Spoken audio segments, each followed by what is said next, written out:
welcome. I am so excited to see you here tonight. This is Tools for Civic Action in our Democracy Now! Session to talk about difficult conversations.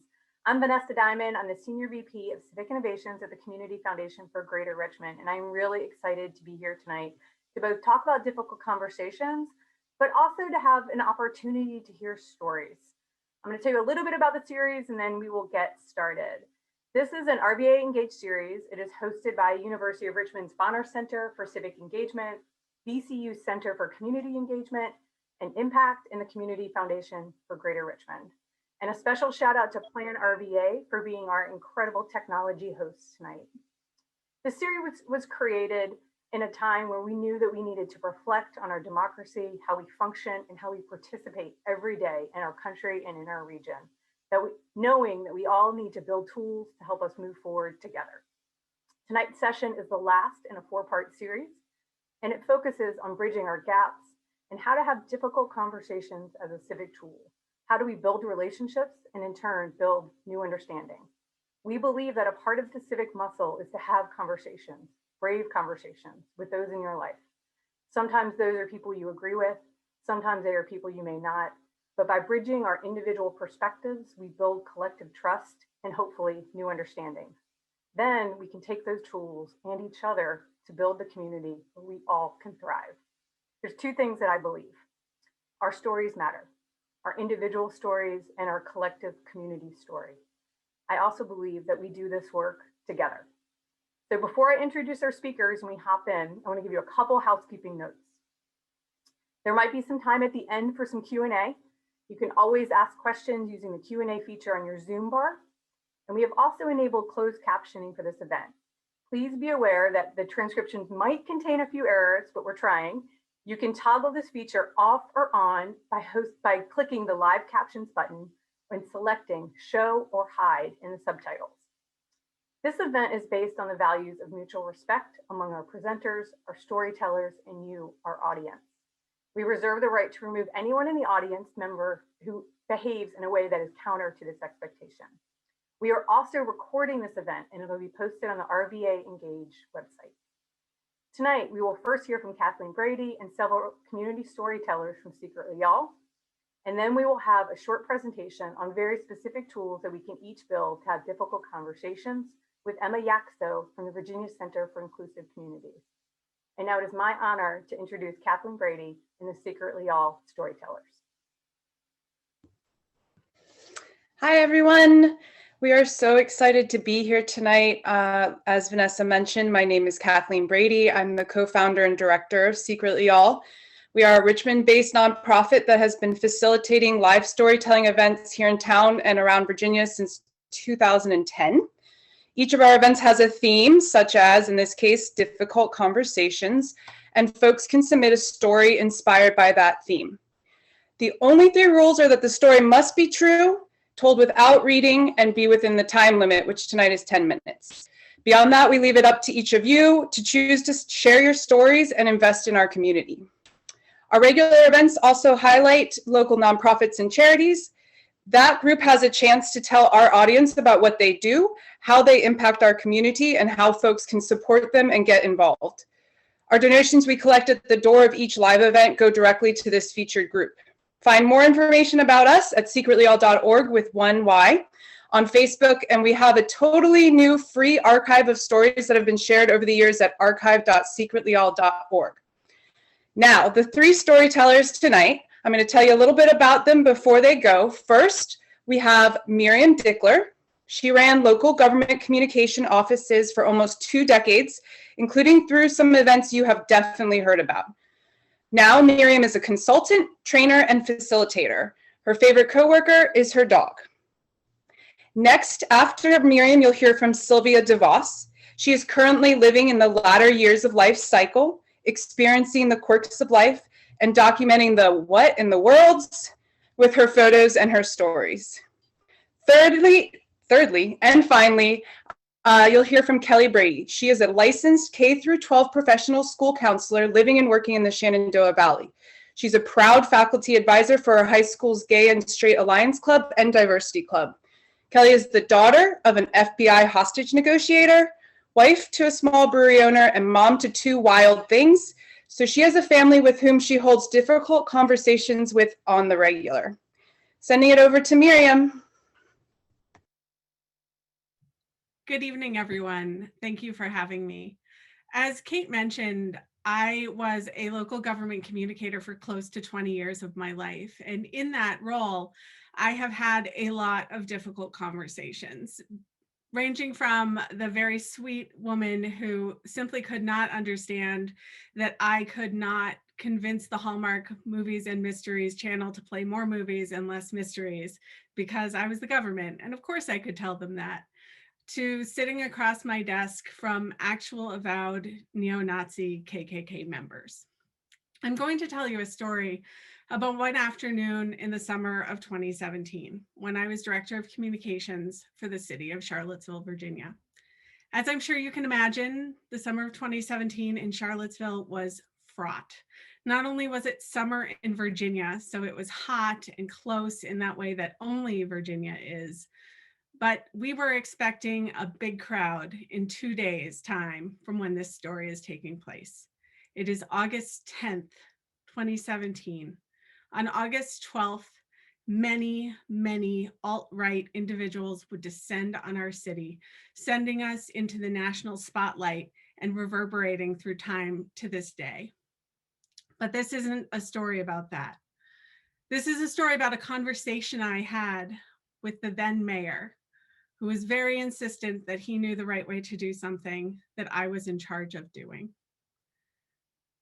One afternoon of the week before the Unite the Right rally in Charlottesville, Virginia, I was called into the mayor's office. And it's important for you to know that the mayor of Charlottesville was not my boss. The city of Charlottesville is a council manager form of government, which means I worked for the city manager, not the city council. But the mayor asked for a meeting, and so I went. And in this meeting, he asked me to allow 2 image consultants into the command center to be part of my team. I was the head of the public information team for the upcoming weekend. I already had 11 people on that team from agencies across our area, including my own. And I very much did not want strangers joining the team at such a late date. We had been planning for months. The mayor was very insistent, telling me it mattered what we looked like in the national media that day. And I disagreed. I believe, and I still believe, that my job was public safety that day. And he, while agreeing that part of my job was public safety, disagreed strongly with how much I thought it was that, to the exception of our image. We went back and forth for what must have been an hour. Him saying he knew what it was like to be a person in a command center and what kind of experience it was and how much help I would need. And me saying, I appreciate that, but. And we went back and forth until at one point, I essentially said, you know what? This is my decision. And I was about to say, I don't really need this job, when the third person in the room, my colleague and friend, the assistant city manager, reached over, put his hand on my arm and said, I think we've had all the conversation we can have here today. What he knew was that I had reached the end of my rope, that the difficult conversations I'd been having, that the endless work days, that the 80-hour work weeks were finally taking their toll, that I simply could not keep going around and around. I had things to do and I was tired.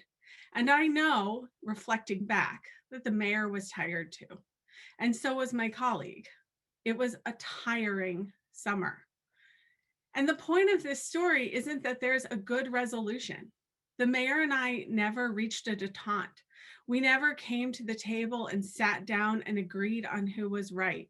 In fact, later a memo would be leaked to the press, wherein the mayor talked about how I was insubordinate and disrespectful, and how I had, quote, cared more about what the local media thought about us in 2 weeks than what the national media, specifically the New York Times, I think I said, thought about us the next day.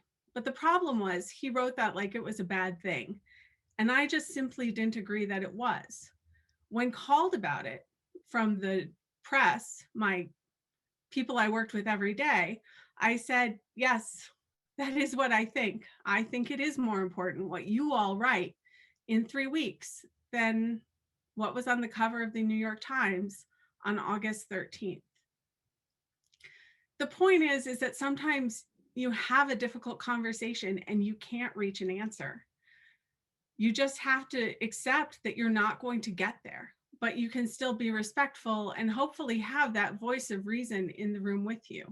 Not just because when you're having a contentious conversation, you don't want to get caught with a he said, she said, but you want to have that other person to be able to see objectively whether you're doing okay, and to stop if you're not, to step in.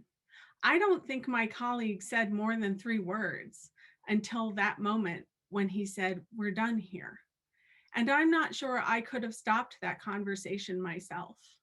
I'm not necessarily proud of this story. I'm proud that I followed my father's advice. My father, may he rest in peace, always said, someday you're going to come to a line in the sand. And when you do, don't cross it, or you're always going to be looking back at it with regret. I'm proud of myself for that, but I'm not necessarily proud of myself for how I comported myself or how I felt that day. I can remember everything. It was so tense and it was so heated. Even though I was keeping my cool, I could feel every inch of me vibrating with the thought of, I just want to go. I just want to do the thing I need to do. I'm a professional communicator. It's what I do for a living. I facilitate, I train, I go into organizations and I help them fix their communication. And I couldn't do that for myself that day. And I don't know that I could do it for myself today if I was having the same conversation.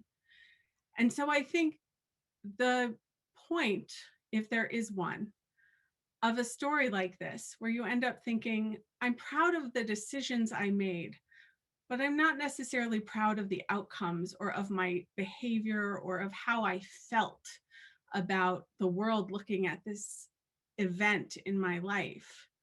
The point is that sometimes even those of us who do this all the time, even those of us who do this for other people, need someone to do it for them. You know the rest of the story. August 12th came. You saw it in every newspaper.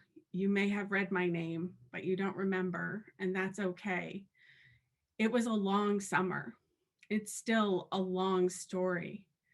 There were so many difficult conversations we had to have and are still having after an event that scarred us, if not physically, then emotionally, throughout this little city we live in.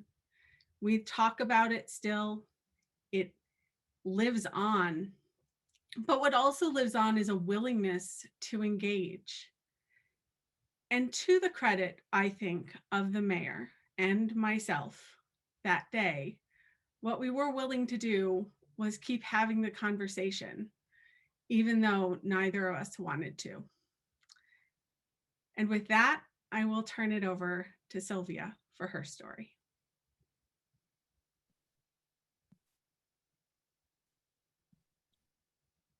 Hi, everyone. So I'm Sylvia DeVos, and when I was a young kid, there was a lot in our family that wasn't cohesive, and a lot of things happened that I was in 2 very odd religions that were not at peace with each other. So our family wasn't at peace with each other, and we were a very diverse culturally family, and no one was okay with who they were. So I kind of grew up understanding that the native side of my family wanted to be white, and then I had a Black great-grandmother who I was told was Native American because nobody wanted a Black grandmother in the family. So I grew up not even knowing who I was actually. And so I go to school in Waynesboro, Virginia, which was predominantly white, I would say, back in the 50s and 60s. And I had grown up in Gretna, Virginia, with my grandfather's family, who were the Native Americans and tobacco farmers. And they were what you call a sharecropper. So that's another story in itself, too. But the point of bringing that in is because I, as a little kid, thought that the other people that worked the fields with my grandfather when the crops came in, I thought they were like above us socially. And they happened to be Black. And the reason that I thought that they were above us is because they had a church right down the road and they all sang in church. And that was so foreign to me. And I thought, oh my God, they must be really special if they can sing in church. So then when I go to school in Waynesboro, it was very quickly realized that the Black kids were not above me, but they actually socially were below me. And I couldn't grasp any of it, really. It just, none of it ever made sense to me. So I go through, then I moved to Richmond, Virginia, and it seemed a lot more integrated here in the latter part of my elementary and also into middle and high school. But in 5th grade, I started realizing that I wasn't having the boy crushes that my friends were, my girlfriends. I was actually having more crushes on them than the guys. And I was very athletic, and so I could beat the guys in anything. And so that became a real sore spot because they would call me names. And so one day, one of them called me a queer, and I had no idea what that was. So I went home and asked my father, and my father's explanation was, it's a man that squats to pee. So I went back to school and beat the crap out of the boy because I thought he was accusing me of being a man, which kind of proved his point that I probably was queer because girls didn't usually beat the crap out of the boys. But that was just the cycle that we were in back then. And I couldn't ask anyone. And so all of these things that were happening to me, I took them as that I was a bad person, a deviant, everything. And so by high school, I was really pretty depressed, suicidal, I got married because that's what you're supposed to do, had a kid who I loved dearly, but it was never the white picket fence or any of that. And so I felt I lost my best friend, who was my husband, when we got married, because before we got married, we had a race car and I got to race the car all the time. Afterwards, I didn't. So we drifted apart very quickly. And long story short, my daughter ends up, she had twin girls. And so they're like 2-3 years old. And by then I just couldn't act anymore. I could not be okay with who I was. And I didn't really know, honestly, that I was gay. I thought it was just indiscretions when I was drinking. It's kind of easy to, even lie to yourself. So I decided I couldn't do it. I was going to end my life. And so I get ready to end my life, and odd things happened. And a friend of mine called at like 4:00 in the morning. And she said, you do realize you're just gay. And it hit me like a ton of bricks that all my life, it was like everything just started going chung, chung, chung, chung. And I was like, God, I think she's right. I am just gay. And so at that point, it even upset me more because I thought my daughter's going to take the grandkids away from me. So I'm bawling my eyes out. I call my daughter into my bedroom the next afternoon, and I'm telling her, I just can't do this anymore. And so I'm bawling. And she goes, Mom, what's the matter? Are you sick? And I said, no. I said, and I couldn't say the word lesbian at the time. I was actually homophobic, honestly. But so I finally get out. I said, I'm gay. And she goes, I know, what's the matter? What do you mean you know?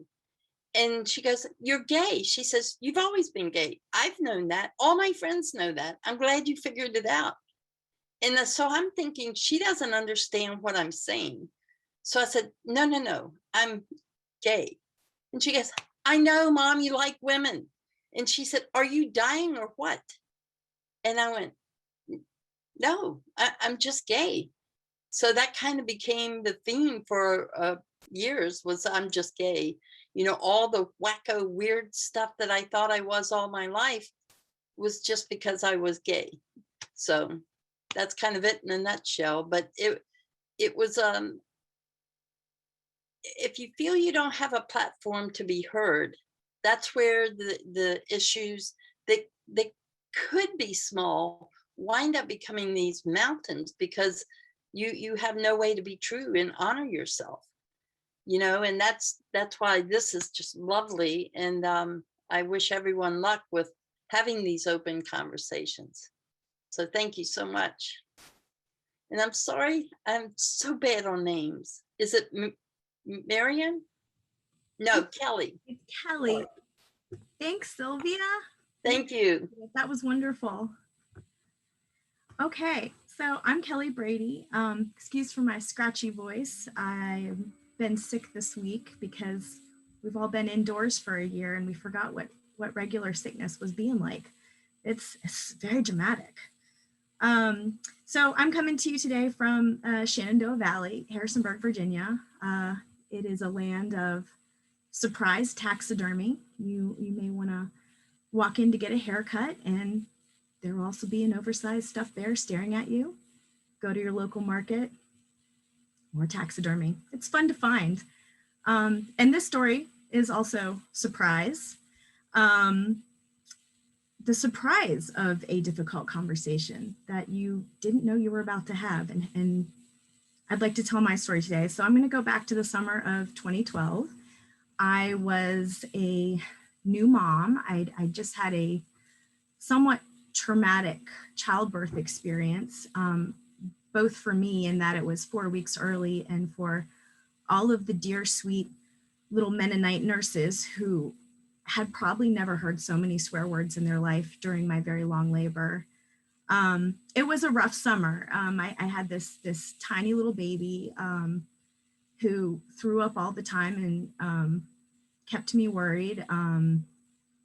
Our dog, who was our original fur baby, our dear Hunter, passed that summer. And there was just a lot going on. You know, it's always that motherhood is a joy, and it is, and it can be, but there's a lot of things that you don't realize that come with it too, that are more surprising and more hard than you would realize. So I had a friend, we'll call her Lisa, and she had a 2-year-old daughter, and she herself had also just given birth to a second child. And we're both on maternity leave, and she calls me in a real panic, and she's like, the doctor's office just called me. They think I'm pregnant again. How could I be pregnant again? I have a 3-week-old baby. I don't know what to do. I need to go back to the doctor's office. And so she's asking me, can I bring the 2-year-old by, and I'll take the newborn, and I'll go back to the doctor's office and figure out what the F I'm gonna do, because this is terrifying. And I was just like, oh my gosh, okay, yeah, bring her over. Let's take care of this. My house is nowhere near toddler friendly. You know, I've got a baby. I'm not ready for that stage of development. But I tried. I pulled out my 1980s fire hazard light bright set to help the situation. It was a really good move. It sparked when I plugged it in. I found some old play therapy Play-Doh from graduate school. Got that out. I'm ready to go. And so she comes up to the door. She's got the baby carrier. And, here you go. And here's Lola. And, you got everything you need. What else do you need? And I was like, I guess good. We're good. Go. Just go. She gets in the car and drives off. And instantly I smell the smell of my tiny baby. My baby has just filled his diaper to the max. And I look down at this little toddler, and she's like, okay. And I was like, well, come on, we're gonna go change this baby. So I put the baby down on the changing table and I start doing the diaper. And she looks up to me and she goes, well, what's that? And I look down and I'm like, oh, that's a penis. I guess the baby in your house doesn't have one of those. The baby in your house has a vagina, or we say vulva. So your sister has a vulva, and my baby has a penis. And as I'm telling her this, I've got my hands right there. I'm pointing to the penis. I'm gesturing at it. I'm circling the sac region. I'm really showing her the whole area because I guess I'm just super nervous. And I realize I'm touching my son's penis all over. And I go, oh, and I'm touching the baby's penis because I'm his mommy, and it's it's okay for me to do that in a helping way. But we all have private areas in our bodies. Think about where your bathing suit area is, and that's private to you. And so in that situation, and now all of a sudden I'm giving a sex education talk here to this 2-year-old, and maybe 5 minutes has elapsed since her mother has left. And I'm handling this well. We're getting to all kinds of details, good touch, bad touch, stranger danger. But, you got to look out for sneaky grownups. And sometimes, even friends and family, you should always tell your mom. And it's going on and on. Finally, I shut myself up. And she starts looking around. She goes, hey, where's your dog? The dog who has just died. So now we're talking about death and where dogs go when they die. Now we're getting into a spiritual realm, and what happens to me when I die. And oh my gosh, when is her mother coming back? Let's go play with the fire hazard light brights. So sometimes you find yourself in conversations that are difficult, that were really surprising. And luckily her mother did come, and she was not pregnant, so she's in a great mood now. I'm not about to have another baby. And I'm like, you know what, we're on maternity leave. You want to go downtown? Let's go downtown to Jack Brown's. Let's get a burger. Let's get a beer, because I need to talk to you about what I've just told your daughter in the past few minutes that you've been gone. So now the neighborhood joke is, if your child needs the birds and the bees talk, just leave her or her at Kelly's house and see what conversation happens, because Kelly will just start talking all about it. Point of this is, all this is to say, I think we've got to be open to the hard conversations, particularly with our kids, particularly with our little ones. That same little 6-month-old I had, ended up talking to him about correct anatomical parts. And we were leaving to fly on a plane one time, and he started announcing at the top of his lungs, vulva, vulva, vulva, vulva, vulva. I was like, he's vulvas and vaginas. Yes, that's my child. Thank you. And then that opens the door to other conversations about, what is gender, and what if I decide I want to be a different gender? And those are all really important things to have. And you know what? You're gonna mess them up, and you're gonna say the wrong things. It's just important to go back and even say, I don't know, or I don't know how I feel about that, or I'm still learning about that. I still want to listen about that. Maybe we could learn about it together. To go back and correct yourself when you've made a mistake. I think a big part of difficult conversations is just being a little bit vulnerable and being open to, getting it wrong and trying to strive to get it right.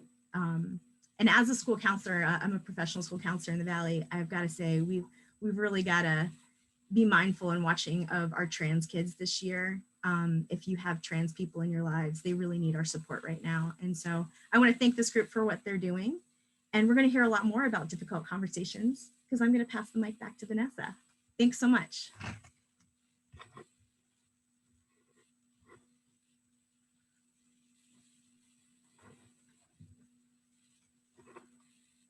I think I'm back on. I just want to give wholehearted shout out and thank you to Storytellers.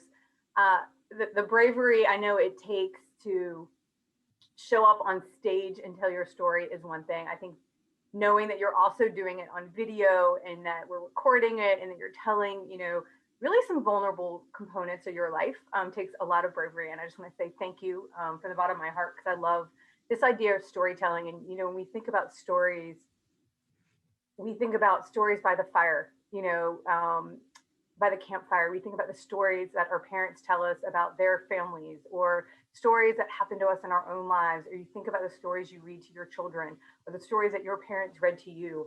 Because stories are what I think bind us. They're woven into who we are.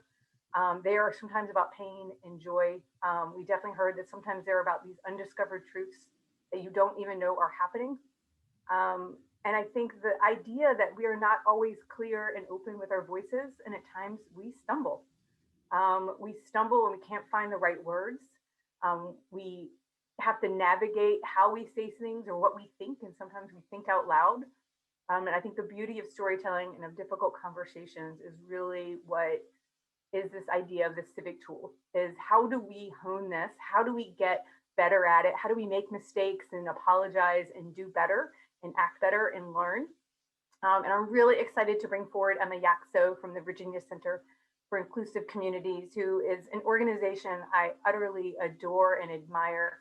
I've volunteered with them, we have partnered with them, I've gone to some of their sessions, and they really bring forward a level of expertise and I think of clarity that this is work, and that there are skills that we can build in ourselves, in our work, in our community, in our families, and in our neighborhoods, to have really difficult conversations that bring forward hopefully better relationships, better conversations in a community where we can all live. So Emma, thank you for bringing us some tools, and I'll hand it back over to you.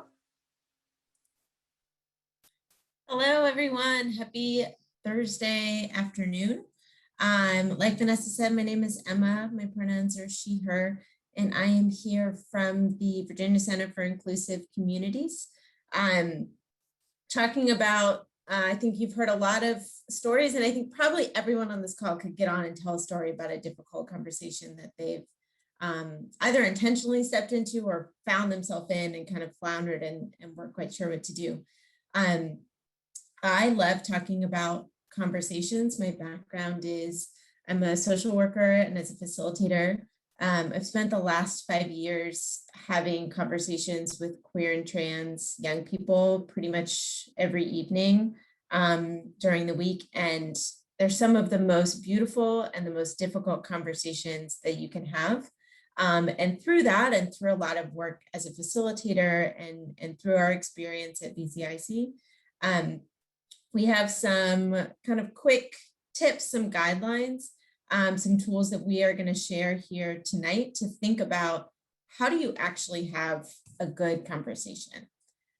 So I am going to share my screen quickly because I know that everyone learns differently. And so I want to make space for folks who are visual learners as well.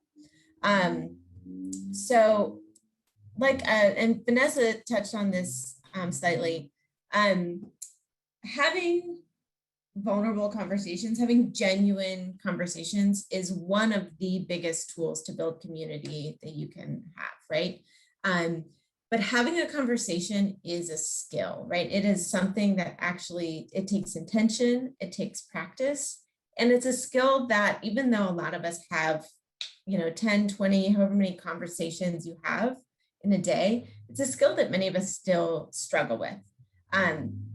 So tonight we're going to share some strategies for difficult conversations with people across difference, right? Across different identities and different experiences, to hopefully not only make those conversations more successful, but also have them feel a little bit more approachable for you. So the first one is know your why and know your how, right? Know why you're in that conversation and know how you want to show up in that conversation with folks, right? So I would highly encourage folks, when you are thinking about, sometimes as some participants shared, you don't really get a choice. You're in a surprise conversation and it's happening whether you like it or not. But if you can really think about, why am I here, right? Am I truly ready to listen right now? Do I have the capacity to have this conversation right now? And it's really important to be honest with yourself about that. It is okay to not want to have the conversation right now. I think, right, as Miriam shared in her story, it's okay to not have the capacity or no longer have the capacity to have a certain conversation. So be honest with yourself about where you are and what you're bringing. Also try and be honest with yourself about why you're in that conversation. Are you there because you genuinely want to have a give and take with someone and learn something from someone? Or do you already have a goal in mind? Having a goal for a conversation is not a bad thing, but it is an important thing to be aware of because it can help you think about how you're showing up in that conversation with other people. The next thing is, you want to try and be as present as possible in the conversation. And this may seem simple, but I think especially in Zoom world and Zoom land, right? And especially kind of in the modern age, being present can be really, really difficult. If you are clearly distracted, right? If you are looking at your phone, or kind of looking around and not really paying attention, that makes it really hard for the other folks in the room, whoever else is in the conversation, to be vulnerable with you, right? And if we don't have vulnerability, we're not going to get a whole lot of good sharing that's going on in the conversation, and we're not really going to make a connection if we can't allow for some sort of vulnerability. So do your best to be as present as possible. Try not to look at your phone, not to think about what you have to make for dinner or your grocery list, right? Or thinking about that conversation you just had with your boss or with your kid. It takes intentional effort to stay present in a conversation with someone. And it becomes really tempting to let yourself be distracted or kind of tap out if that conversation gets uncomfortable or gets difficult in any way. And so practice that intention and that presence to keep yourself in that space, because that's where you're really going to be able to push and grow connection with other people. It also takes intention to truly listen. Most people have probably heard some sort of pointers or presentation about this before, right? Like active listening, nod your head, say yes, and those are all really great tips and important. Genuine listening requires putting down your thoughts about yourself and presently being a part of another person's story, right? So if you are truly listening, you're not thinking about yourself in that moment. You are letting yourself be immersed and truly understand and grasp what that person is trying to share with you. So thinking about, when you're in a conversation with someone, are you listening just to respond, or are you truly hearing what that other person is saying?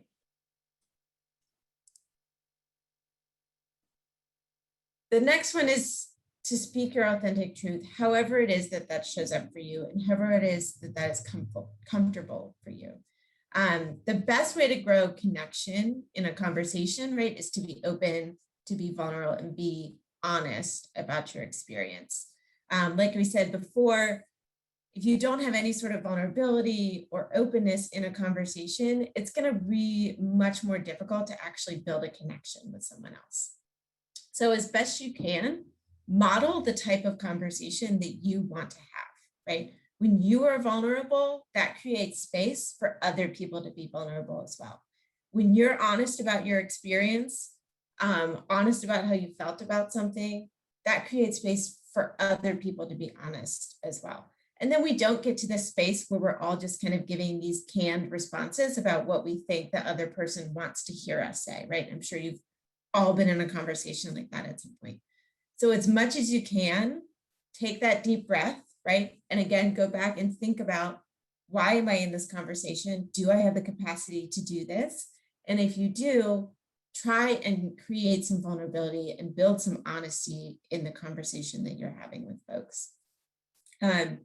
Honest responses as well. So for example, if you don't know what to say in response to someone, right? Maybe they shared something really hard or really honest or really personal. It's okay to say, I don't really know what to say right now, but thank you for sharing, right? If you don't know what to say, if you don't have the answer, if you don't have a solution, being honest about that can often be much more helpful than trying to sound like you have the answers. And chances are the person you're talking to wasn't actually looking for you to have the answers in the first place, right? They didn't need you to solve their problem. They needed someone to hear it. So as best you can, try and be honest with your responses, and don't feel like you need to have the perfect thing to say or the perfect response or the perfect solution. Connected to that, I think a lot of times we all think that in order to have these amazing conversations, in order to have a really thought-provoking conversation, we need to have something incredible and unique to say.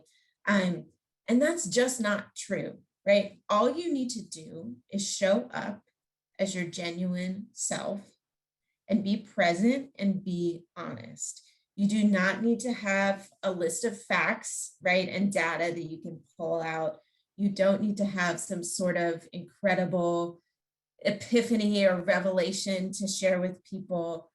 You just have to be yourself, and you have to be genuine and true to who that self is. And chances are that that's going to create a lot more connection and lead to a much better conversation than any sort of epiphany or amazing fact or incredible experience or story is going to share. And last but not least, having good conversations takes practice. So like I said before, especially in this age of constant distraction, cell phones, where we're all feeling probably too busy all the time, having a good conversation is a skill that needs practice. Oftentimes we actually work to avoid difficult conversations, right? We feel a little bit awkward, and so we pick up our phone and get on our phone, right? Or we go into a conversation that requires a lot of energy that we don't have, and then we just kind of have to tap out. So having a good conversation, a connection, a connecting conversation is a skill that we have to practice. We have to practice not letting ourselves drift, not letting ourselves get distracted when the conversation gets tough. Now that doesn't mean you can't say, I need to step out of this conversation. There are absolutely points in which you do need to do that, but we have to practice keeping ourselves in the conversation when that isn't happening. And that's how we're going to get to that better space of connection with each other. We also have to practice staying present and not focusing on ourselves. How do you stay present with that other person, with what it is that they're sharing in the conversation, instead of just focusing on yourself, how you're feeling in your response? It takes practice, it takes intention, it takes skill. You will not do it perfectly all the time. I don't think anyone does, but it's about thinking about why am I here? Again, why am I here? What do I want to get out of this conversation? And then how can I use my skills that I'm practicing to be able to do those things? So next we're going to go through a few just kind of common pitfalls that we see regularly that we like to warn against. So things to make sure that you're not doing in conversation, because these things, it's not that they're terrible, horrible things, but they do often kind of pull the curtain down or put up a wall against further connection in a conversation. So I mentioned this a little bit earlier, but this is a big one. Oftentimes, when we are listening to someone else's story, we're listening only to plan our response. We're thinking about, right, what we're going to say. And as soon as you start thinking about that thing that you want to say or that thing that you want to share, you stop actually listening to the other person, right? You stop actually being present in their story, being present in what they're sharing. Also, sometimes you get so stuck on that thing that you wanted to say, that thing you wanted to share, that the conversation keeps going, right? And it maybe goes off in a different direction, but you're so stuck on wanting to share that thing that you come back and share it, and it doesn't make sense for you to be sharing it anymore, right? And so sometimes you have to let that thing go and just listen and be willing to go with the flow of where the conversation is going. The next one is, the term that I use is compulsive relatedness. Use this term to describe our kind of constant and honestly often human need to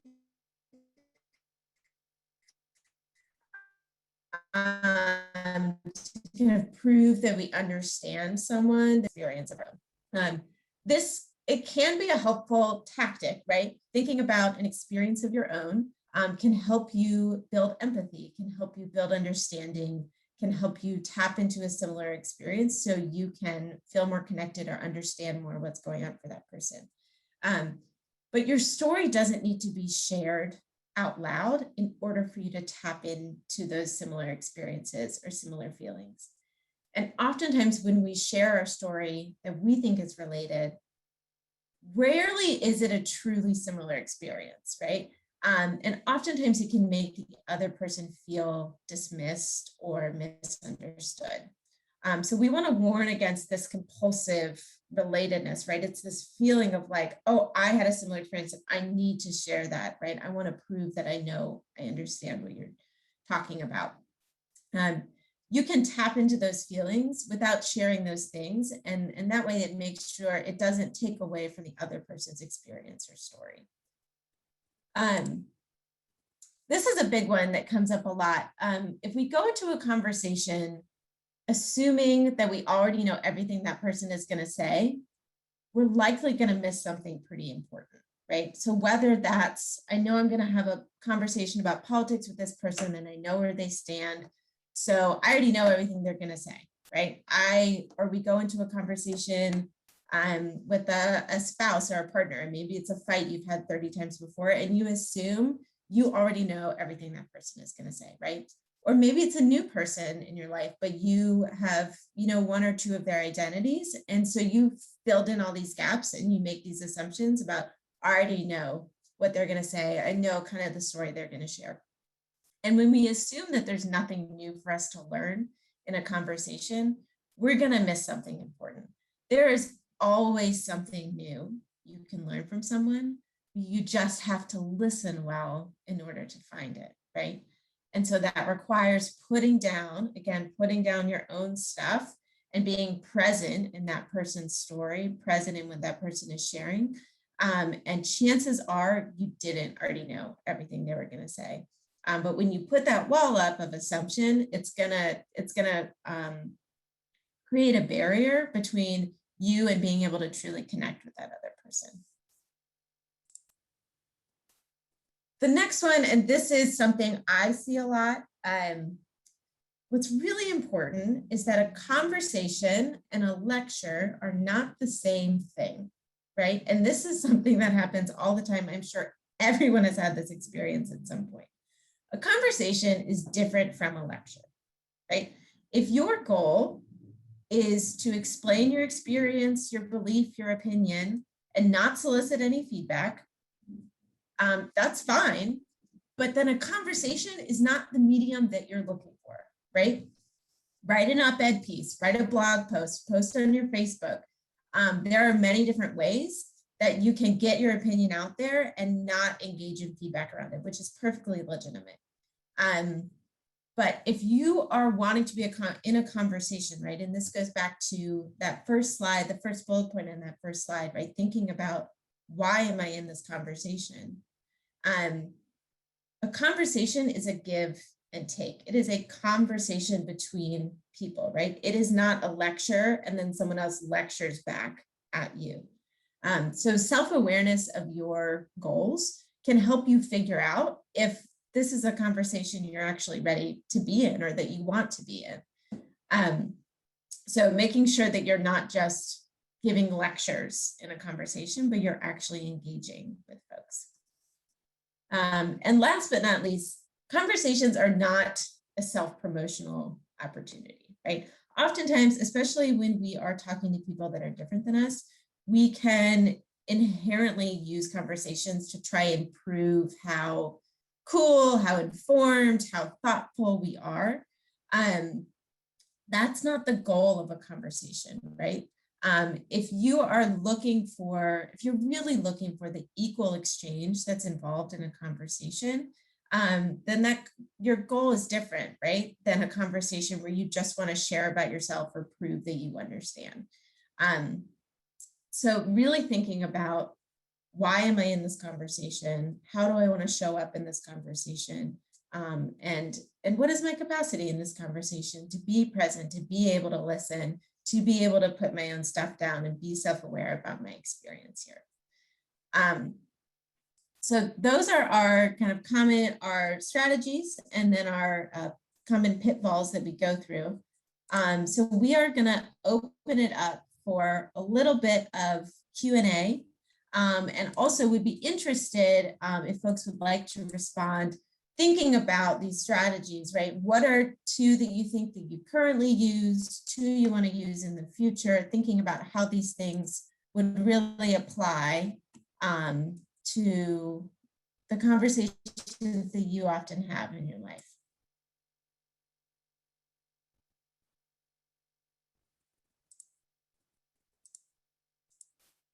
So we can use the, the chat or the Q&A function, I believe, if folks have questions about, either I was in this conversation and this happened and I didn't know how to respond to it, or thinking about how do you, other things maybe they all have seen in conversations and how do we warn against it. Would really love to know y'all's experience with having difficult conversations and what questions you have to make that a more approachable experience.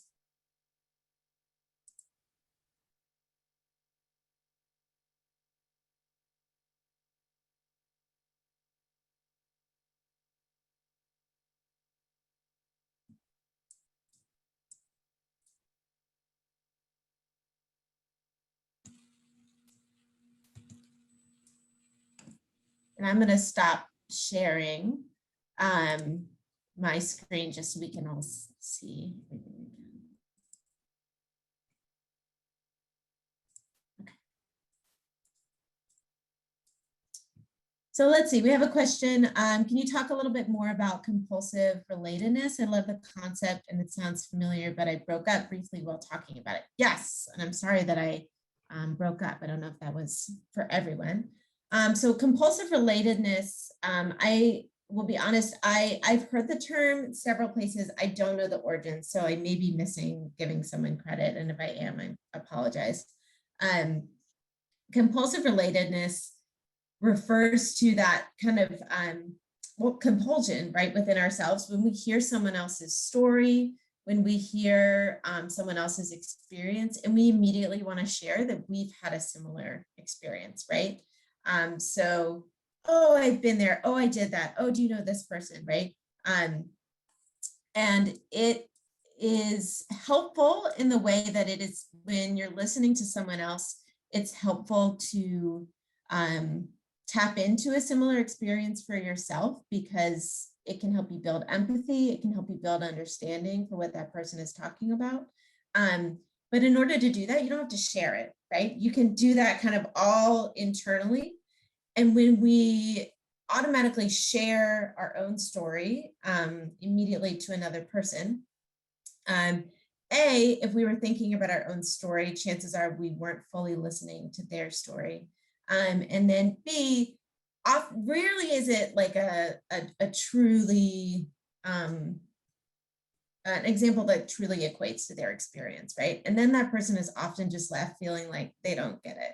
They thought that was the same thing, they don't get it, right? So it can be dismissive or just devaluing of someone else's experience to like compulsively share your experience.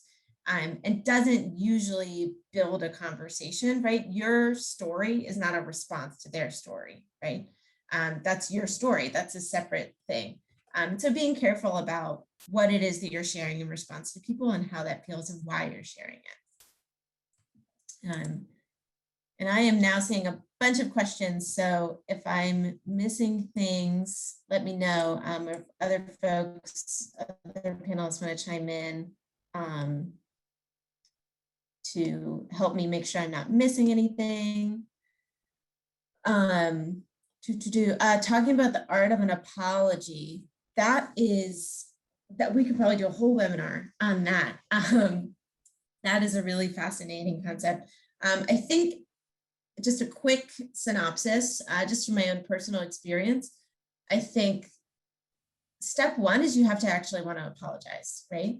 It has to be genuine. You have to genuinely apologize for what's happening, right? And in order to do that, I think you have to truly understand what it is that happened, right? So apologies often come with understanding, it comes with question asking, and it also needs to come with the awareness that the person may or may not accept that apology. And apology doesn't equal forgiveness, right? Apology equals awareness that I did a thing that was hurtful to you. And it's important for me to name. So I'm seeing another thing in the chat, face-to-face, be genuine, and include the phrase, I'll never do that again. I think those are three good things. Sometimes you can't promise that you'll never do that again because we all make mistakes and life is complicated. But making sure you are clear that you understand what happened, how it was hurtful, and that you're going to do your very best to not make the other person feel that way again. Absolutely.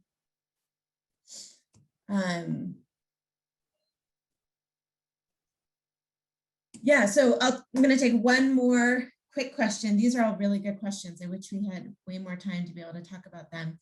And these two are kind of together, right? So talking about how to manage a conversation with someone who is using one of these pitfalls, right? So someone who is lecturing you in a conversation, or having a conversation with someone who clearly just wants to win. So if you're seeing those things, you're not in a conversation, right? Even if you're showing up in the right way, you are not in a conversation, right? You are on the receiving end of a lecture, on the receiving end of a competition, right? And so use that self-awareness and again, go back to your know why you're there, know how you want to show up. It's fine to say, it seems like you really just want to win right now. And I'm not interested in being in a competition. So I'm going to step away, right? Just name it. Or if someone is just lecturing you, then you say, you can just walk away, right? And say, this isn't actually a conversation I'm wanting to have. You, depending on who that person is, you could name it to them and say, it seems like you're not really up for a conversation right now. And feedback, it seems like you just wanted to share. Thanks for sharing. And now I'm going to step away, right? So have that self-awareness.